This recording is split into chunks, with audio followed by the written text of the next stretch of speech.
যারা বিধবা আছেন তাদের কথা বলেনি, এখানে বিধবার কথা বলেছে। কোন বিধবা? যারা কৃষ্ণকে ভালোবাসেন, যারা আমার ভগবানকে ভালোবাসেন, এখানে তাদের সেই ব্যক্তিকে বিধবার কথা বলেছে। তাই এখানে কুটিলা বিধবা, এখানে কুটিলার কথা বলেছি।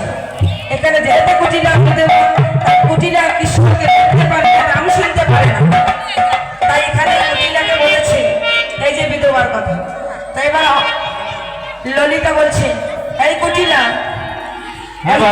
এই বনদেবতা একবার যাকে ধরে তাকে আর ছেড়ে দেয়। তা বলছে কেন ধরেতে ধরে ছেড়েতে দেয়?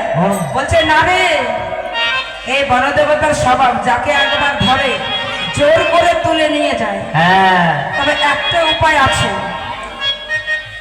তা যখন এই যে কথোপকথন হচ্ছে, এদিকে রাধারানী অন্তরে যাবে, গোবিন্দ অন্তরে অন্তরে বলছে, হে গোবিন্দ, এই ননদী কুটিলা যদি আমার সঙ্গে থাকে তাহলে তো তোমার সঙ্গে কথা হবে না, দেখাও হবে না। তাহলে এই কুটিলা